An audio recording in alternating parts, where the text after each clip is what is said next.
안녕하세요. 대변 김정기 변호사입니다. 법이 어려워요 라는 얘기를 되게 많이 듣습니다. 조금 더 쉽게 상세하게 설명해 줄 수 있는 방송을 추구합니다. 안녕하십니까? 네, 안녕하세요. 네, 본인 소개 좀 부탁드리겠습니다. 네, 안녕하세요. 저는 배우 일을 하고 있고요. MC 그리고 라디오 DJ도 하고 있는 배우 김보리입니다. 반갑습니다. 안녕하세요. 박영태 변호사라고 합니다. 저는 대한변호사협회 등록된 행정법 부동산 전문 변호사로 활동하고 있습니다. 네, 오늘 잘 부탁드립니다. 오늘 저희가 얘기를 해볼 주제가 학교 폭력 또는 학교 안에서 일어나는 법률적인 문제에 대해서 좀 얘기를 해볼 건데, 학교가 변호사님 학교 다닐 때랑 저희가 학교 다닐 때 많이 달라진 것 같아요. 저희가 어릴 때만 해도 복도에서 많이 싸우고 했는데 혹시 변호사님도 많이 싸우셨나요? 저는 싸우는 사람은 아니고 말리거나 그냥 지나가거나. 우리 괴롭힘 사건들을 저는 많이 접했는데, 혹시 변호사님 접했던 사건 중에 또 학폭위원회 위원이시기도 하시니까 경험했던 사례를 한번 설명해 주시면요. 사안 자체는 굉장히 좀 아픈 사안이라서 말씀드리긴 그런데 좀 가지를 좀 쳐내고 말씀드리면, 가해 학생 군이 여러 명이 이제 피해 학생을 상대로 장기적으로 학기 시작하고부터 한 6, 7개월 동안 계속 카톡으로도 혼자 빼놓거나 아니면 걔만 불러가지고 계속 모욕적인 말이나 욕설이나 아니면 시키는 일들 이런 걸 하고, 소위 말하는 빵 셔틀 장난 비슷하게 시키고, 아니면 돈도 좀 빌려줘봐 그러면서 빌리는 척 하면서 그렇게 또 안 갖고 갈취하고. 그렇죠. 그런 식으로 길게 한 거죠. 그러니까 점차적으로 다른 아이들과 자기와의 거리감이 느껴지는 거예요. 그러니까 학급 안에서 나는 이런 관계 속에 있는데 다른 친구들은 되게 밝아 보이고 재밌어 보이는 거예요. 학교 생활이. 근데 나는 재밌지는 않거든. 그렇죠. 계속 돈 뺏기고 이렇게 빵 셔틀하고 하니까. 게다가 아예 공부만 하는 친구는 아예 안 건드리는 친구가 있는데 그 친구도 조용하고 평온한데 나랑은 분위기가 다른 거예요. 나는 뭔가 지금 좀 불편하다. 이제 이 친구는 나름대로는 계속 선회를 한 것 같아요. 그렇죠. 아무래도 상황을 좀 좋게 해석하고 친해지려고 하다 보니까. 네. 1년 동안 같이 있거나 또 상급 학년에 올라가서 같은 말이 될 수도 있으니까. 근데 그 아이의 심정은 이해가 되는데 결국은 그런 가해 행위를 받은 거죠. 그 얘기를 꿍꿍 앓다가 친구도 뭐 털어놓을 사람이 없는데 학원에 갔다가 이제 그때 들어주는 상담 선생님한테 뭐 고민이 있어? 왜 오늘 표정이 왜 무슨 그래? 일이 있었어? 이렇게 하니까 편하게 그런 얘기를 했나 봐요. 너 그거 괜찮아? 근데 선생님이 듣기에는 이게 정상적인 관계는 아닌 거예요. 아니죠. 네.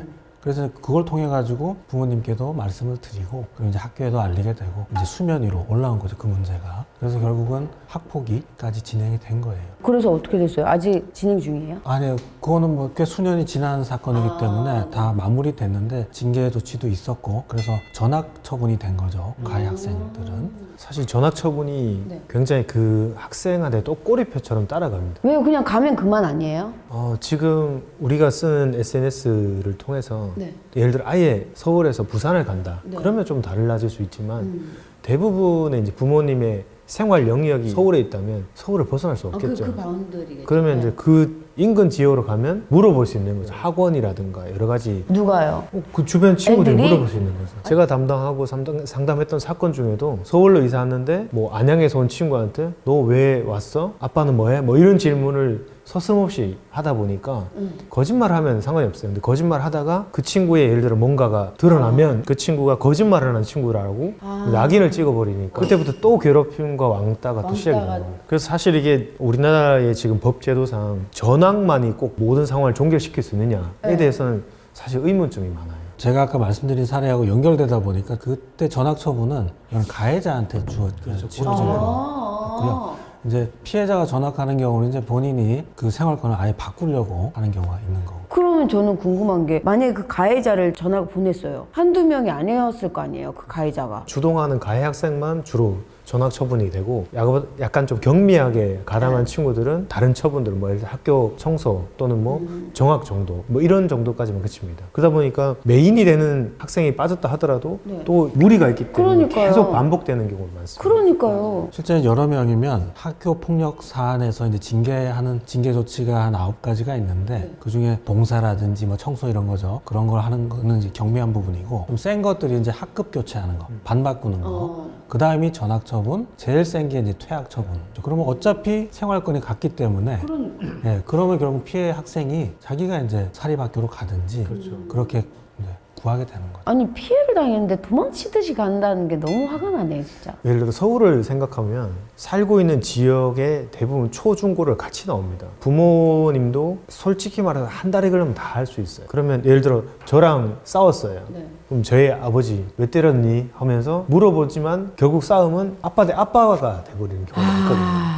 부모들끼리. 네. 그 정도로 끼어들어요 인간적으로 진짜. 실제로는 학교폭력 위원회를 가든 아니면 네. 모든 소송은 다 부모님들이 시작됩니다. 아이들은 절차를 몰라요. 사실 이게 아이가 여기서 학교폭력에서 문제가 되거나 학폭에서 문제가 되면 네. 그게 다 기록에 남잖아요. 그리고 조금 더 중하다 보면 소년재판을 받는다든가 정말 문제가 되면 또 형사재판까지 받을 수 있기 때문에 여기에 시작 단계인 학폭위부터 변호사가 이제 개입되는 겁니다.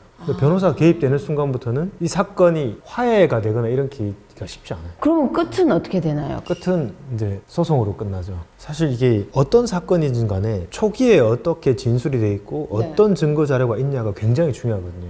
학폭위에 참여하는 그 대부분 학생들이잖아요. 네. 학생들은 학교 공부하기도 바쁜데 나의 진술이나 나의 말과 행동이 어떤 영향을 미칠지는 예상을 못하거든요. 그래서 변호사가 프로세스를 설명을 해주는 겁니다. 여기에서 이런 말을 하게 되면 이런 결과로 인정이 되고 이 결과는 너한테 유죄 증거로 쓰일 수 있어 라고 얘기를 해주는 게 필요한 거죠 사실은. 근데 그 얘기를 하다 보면 너무 많은 얘기가 이제 들어가니까 그 다음부터는 소위 말해서 권리의식 또는 뭐 여러 가지 생각이 많아지다 보니까 그 다음부터는 판이 커져 버립니다. 그냥 우리가 그렇잖아요. 하나만 알면 그 하나만 생각하면 그렇죠. 되는데 10개, 20개를 생각하다 보면 변수가 너무 많아져 버리니까 이것도 말하고 싶고 저것도 말하고 싶고. 이 대목에서 네. 큰 틀에서 제도를 말씀드리면 학교폭력 사안, 뭐 괴롭힘 사안이 생겼다고 해서 수면 위로 접수가 되잖아요. 그러면 그 해결되는 것은 일단 학교 범위 안에서 학교장이 자체 해결하는 곳이 하나 있고요. 그건 대개는 경미한 사안들입니다. 경미하거나 아니면 그 보호자가 학폭위까지,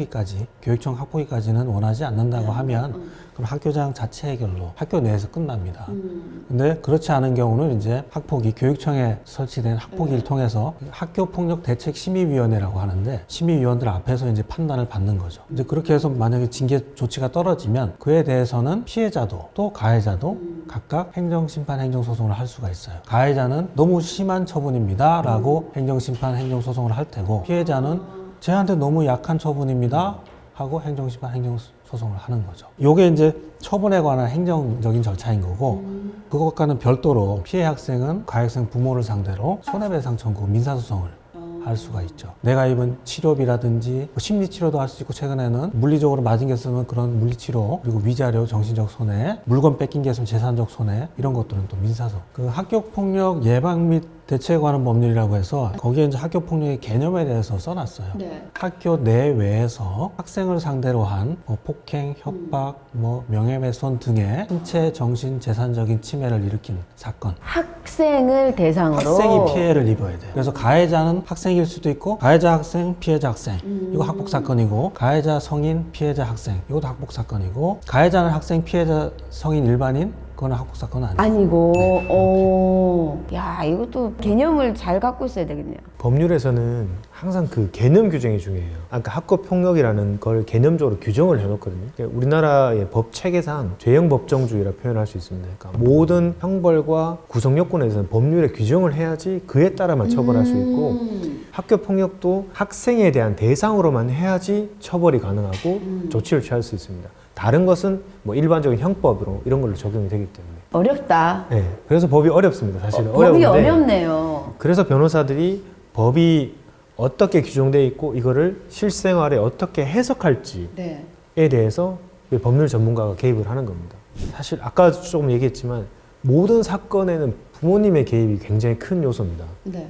근데 큰 요소인데 학교 폭력과 약간 대응되는 게 지금 교권에 대한 부분이 되게 많습니다. 그러니까 교권을 보호해야 된다, 교권의 지위를 회복해야 된다는 논의도 굉장히 많습니다. 최근에 이제 어느 칼럼이나 이런 네. 글에서 봤는데요. 우리 부모님 네, 세대의 우리 부모님들은 자기가 뭐 교육받은 게 적다 보니까 그냥 네가 알아서 혹은 학교에서 선생님이 잘 가르쳐 주시겠지 이렇게 해서 그냥 믿고 맡기고 혹시나 이런 다툼이 있으면 많이 혼내주십시오. 그렇죠. 이런 스타일이었잖아요. 맞아요. 그게 이제 우리 부모님들이 그렇게 잘하셨던 거고 저희 세대 부모님들도 대개는 그런 류였어요. 네. 근데 최근에는 이렇게 이후에 자란 분들 교육을 고등교육까지 받은 분들이 많다 보니까 이제는 예전에는 선생님들이 고등교육을 받은 분들이셨는데 이제는 다 동등하게 된 것 같은 거죠. 그 내가 또 많이 알아요. 내 의견을 자꾸 얘기하게 되고 선생님이 뭐 알아? 내가 말하는 게 맞지. 이런 태도들이 이제 보이는 거죠. 그러면 그 태도가 부모는 한 번, 두 번 얘기하지만 그걸 자꾸 보는 아이는 그 구도를 인식하게 되겠죠. 그러면 아이의 행동도 그에 따라서 갈 테고 잘못된 부분이죠. 아이들의 권리의식이 네.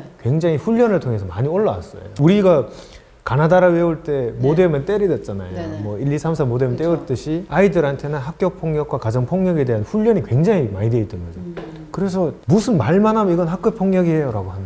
그래서 선생님이 아까 너희놈 시끼 나와 이러는 순간 112로 신고할 수도 있습니다. 어떻게?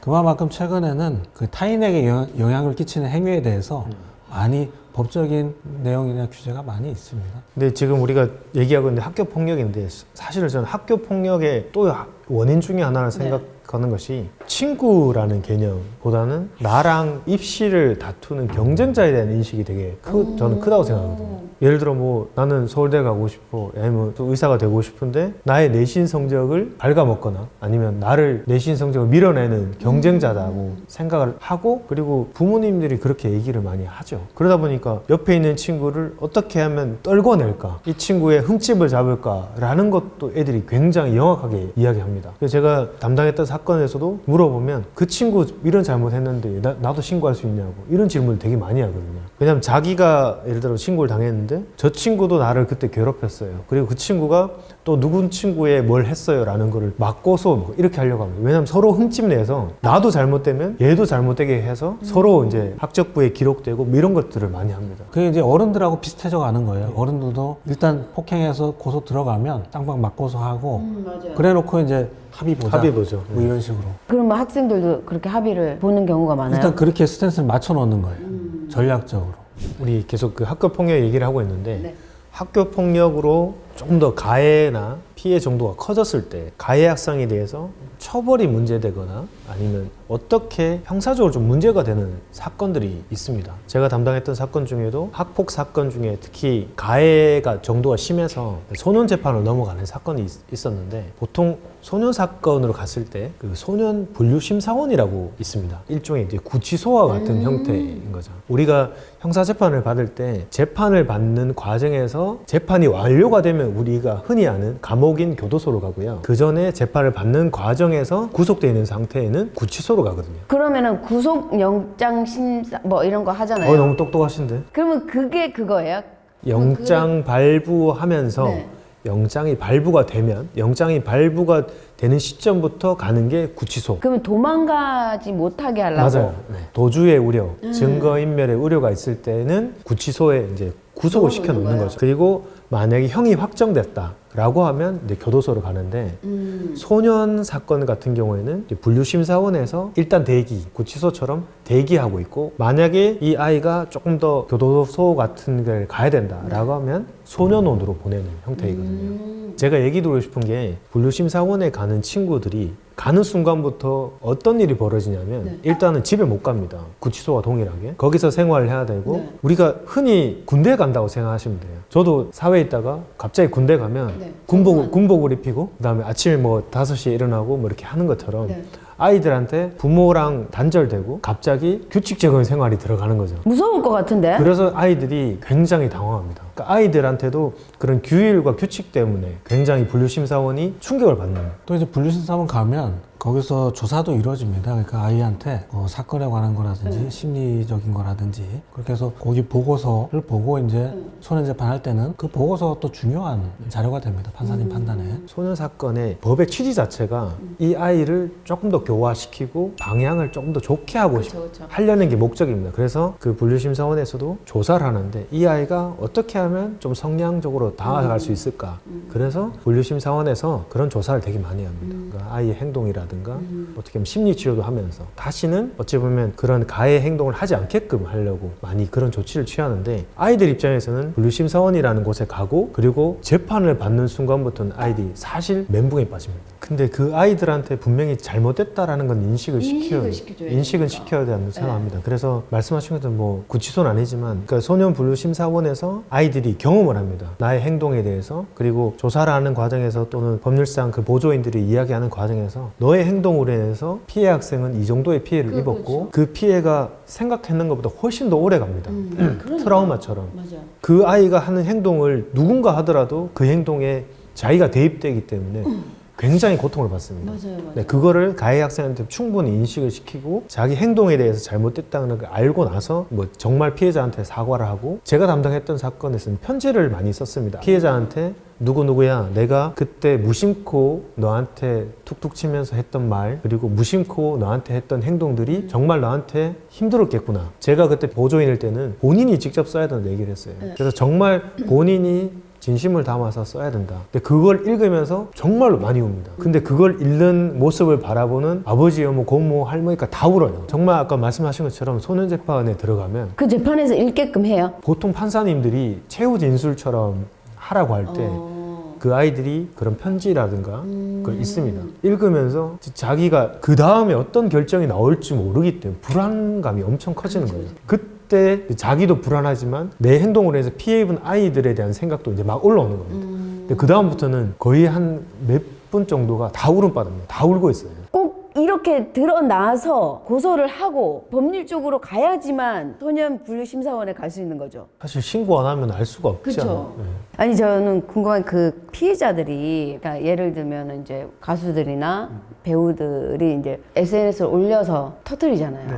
되게 구체적으로 막 그런 거를 쓴단 말이에요. 화장실로 데려가서 나를 뺨을 때렸고 내 배를 잡고 뭐 이런 것들을 올리면 그 연예인들은 사회적 처벌을 받기는 하지만 그걸 또 다시 형사 처벌이나 이런 거를 받을 수는 없는 건가요? 그거는 이제 언제 일어났는지에 따라서 공소시효라고 해서 이거를 재판할 수 있는 사건이냐, 공소시효가 지나버린 사건이면 어차피 기소가 안 되니까 얼마나? 보통 없는 것도 있어요. 예를 들어 폭행죄 같은 경우에는 공소시효가 5년입니다. 5년?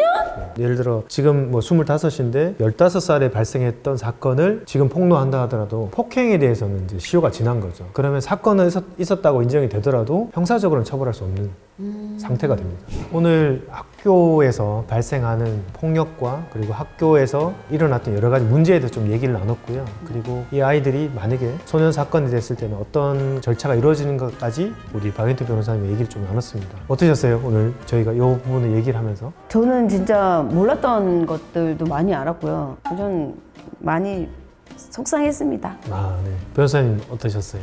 이 주제는 실제 사건을 접할 때도 그렇고 말을 할 때도 그렇고 항상 무거울 수밖에 없는 주제인 것 같습니다. 이런 얘기들이 많이들 서로 얘기를 하면서 자꾸 풀어나갔으면 좋겠습니다. 학교 폭력의 아이들끼리의 싸움에 부모님들이 개입하면서 사건이 커지는 경우를 많이 보면서 부모님들의 아이들에 대한 태도나 그리고 학교 폭력을 대하는 태도에 대한 부분도 사실 조심스럽지만 좀 강조를 드립니다. 변호사로서 사건에 개입되는 것도 중요하지만 부모님이 적정하게 아이들끼리의 해결로 합의나 이런 부분을 진행할 수 있다면 큰 사건화 되지 않고 오히려 아이들 사이에 친밀 관계가 더 높아질 수 있는 상황임에도 불구하고 부모의 개입으로 아예 극단적인 상황이 많이 벌어지는 걸 봤습니다. 변호사로서 부모님이 조금 더 개입보다는 좀 지켜봐 주시고 학교를 좀 믿어주시는 그런 모습들을 보여주셨으면 좋겠습니다. 무거운 주제였지만 학교 폭력 이야기를 하면서 두 분께 좋은 말씀 많이 들었고요. 이걸로 마무리를 하겠습니다. 대변 김정규 변호사고요. 그리고 법을 조금 더 쉽게 상세히 설명해 줄 수 있는 이 프로그램 여러분한테 많이 도움이 됐으면 좋겠습니다. 감사합니다.